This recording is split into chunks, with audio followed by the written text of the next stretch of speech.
अस्सलाम वालेकुम। आज मैं आप लोगों के लिए लेकर आई हूँ कड़ी पकौड़ा की बहुत ही शानदार, आसान और सादा सी रेसिपी, लेकिन बनेंगे बहुत ही मज़े के। और बिल्कुल हम बनाएंगे थोड़े से डिफरेंट स्टाइल में। तो आपने मेरे साथ रहना है, वीडियो को पूरा देखना है और प्लीज़ चैनल को ज़रूर सब्सक्राइब करना है। वीडियो अच्छी लगे तो दोस्तों के साथ शेयर भी करना है। कड़ी पकौड़ा हर घर में बहुत शौक से खाया जाता है और हर घर में मुख्तलिफ अंदाज से बनाया जाता है। मैंने जो कड़ी बनाई है, सबसे पहले 1 किलो मैंने दही लिया था। इसको हम अच्छी तरह फेंट लेंगे, क्योंकि दही को फेंटना बहुत ज़रूरी है। ये देखें, अच्छी तरह फेंटने के बाद इसी दही में से 1 कप दही मैंने अलग कर ली है। इसमें हम मसाले मिक्स करेंगे। 2 टेबल स्पून कुटी हुई सुरख मिर्च है और 1 टीस्पून हल्दी डाली है इसमें मैंने। इनको अच्छी तरह मिक्स कर लेंगे और एक आधा कप हम इसमें डालेंगे बेसन। बेसन को भी हमने अच्छी तरह मिक्स कर लेना है, कोई इसमें गुठली ना रह जाए। अगर दही थोड़ा लग रहा हो तो इसमें आप थोड़ा सा पानी डाल के इसको पतला कर सकते हैं और अच्छी तरह मिक्स कर सकते हैं। 2 कप मैंने इसमें पानी डाला है और इसको मैं अच्छी तरह मिक्स कर लूँगी। अब चूल्हे पे मैंने पैन रखा है और उसमें डाले आधा कप ऑयल। इसमें 2 मीडियम साइज़ के प्याज मैंने काट के डाल दिए हैं और 1 टेबल स्पून गार्लिक और 1 टेबल स्पून जिंजर पेस्ट डालेंगे और इनको हम फ्राई कर लेंगे। जब अच्छा सा गोल्डन कलर आ जाए तो जो बेसन हमने घोल के रखा था वो हम डाल देंगे इसमें। और ऊपर से आपने जो दही हमने फेंट के रखा हुआ था वो भी डाल देने। अच्छी तरह करना है मिक्स और हम इसमें डालेंगे ज़्यादा सारा पानी। ये देखिए, मैंने 2 लीटर पानी और डाल दिया है। टोटल इसमें 3 लीटर पानी गया है, दही अलग और 3 लीटर पानी, क्योंकि कड़ी जितनी कड़ कर के पकेगी उतनी ही मज़े की बनेगी। अब ये देखें, आपने इसमें चम्मच हिलाते रहना है जब तक इसमें बॉयल नहीं आ जाता। जब बॉयल आ जाएगा तो फिर हम चम्मच वक्फे वक्फे से चलाएंगे, मुसलसल नहीं चलाएंगे।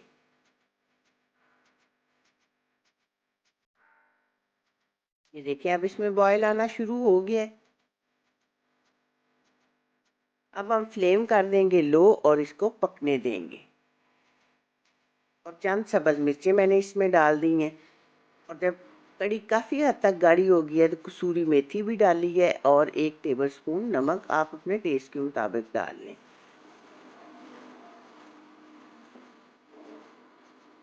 और इसको आप इसी तरह पकने दें लो फ्लेम पे। ये देखिए, अब काफ़ी हद तक गाढ़ी हो चुकी है। बहुत ज़्यादा गाढ़ी हमने पहले नहीं करनी, क्योंकि अगर हम पहले ही बहुत गाढ़ी कर लेंगे तो फिर जब हम इसमें पकौड़े डालेंगे तो ये ज़्यादा गाढ़ी हो जाएगी। अब हम इसका एक तड़का तैयार करते हैं, जिसके लिए मैंने 2 टेबल स्पून ऑयल लिया है, 2-3 उसमें सुरख मिर्चें, 1 टीस्पून ज़ीरा, धनिया थोड़ा सा, और ये करी पत्ता, फ्रेश करी पत्ता है, इनका जायका बहुत अच्छा आता है तड़के में। इनको आपने अच्छी तरह कड़कड़ाना है। इसके बाद हम ये कड़ी में मिक्स कर देंगे। ये यहाँ से डालते हुए थोड़ी सी वीडियो मिस हो गई है। ये देखिए, अब हमने इसी तरह की रखनी है, बहुत ज़्यादा गाढ़ा हमने इसको नहीं करना। इसको साइड पे रखें और पकौड़ों का सामान तैयार कर लेते हैं। प्याज, सब्ज़ धनिया, कसूरी मेथी, सुरख मिर्च और धनिए को इस तरह आप हथेली पे थोड़ा सा रगड़ के थोड़ा मोटा मोटा डाल देंगे। ये सुरख मिर्च मैं पहले बता चुकी हूँ, और नमक और बेसन हम डाल देंगे इसमें 2 कप। आप अपनी ज़रूरत के मुताबिक जितने आपको चाहिए उतने आप कम या ज़्यादा कर सकते हैं। और मसालों की क्वांटिटी भी आप अपने घर के टेस्ट के मुताबिक ज़्यादा या कम कर सकते हैं।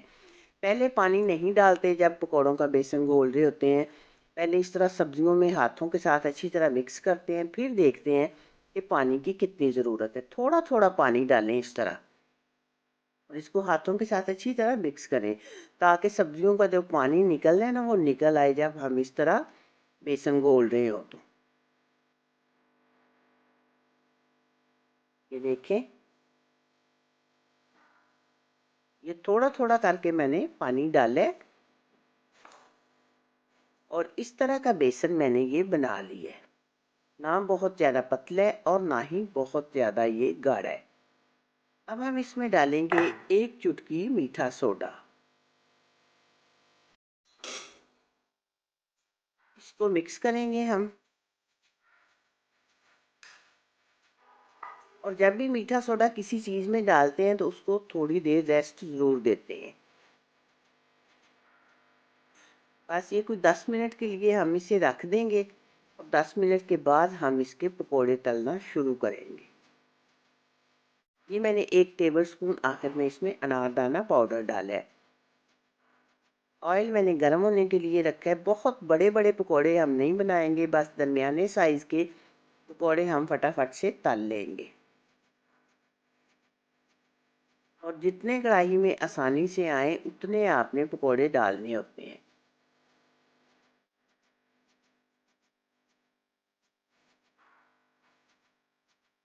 ये देखें, और अच्छा सा गोल्डन कलर आने तक हमने इनको फ्राई करना है। इसके बाद हम इन्हें निकाल लेंगे, और सारे पकोड़े मैंने इसी तरह तल लिए हैं। ये हम कढ़ी में बिल्कुल नहीं डालेंगे। ये पहले मैं इस तरह जिस चीज़ बर्तन में आपने सर्व करनी है उसमें पकोड़े डालें, ऊपर से हम गर्मा गर्म कढ़ी डालेंगे।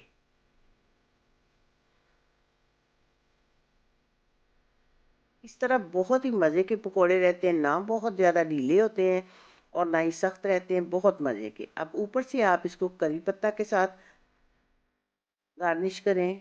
थोड़ा सा ज़ीरा डाला है मैंने, और कुछ सुरख मिर्चें डालेंगे, साबुत सुरख मिर्चें हैं। और जिस ऑयल में हमने पकोड़े फ्राई किए थे ना, उसको आपने चूल्हे पे रहने देना है, खूब गर्म होने देना है, और थोड़ा सा 3-4 टेबल स्पून लेके वो आपने ऊपर से डालना है।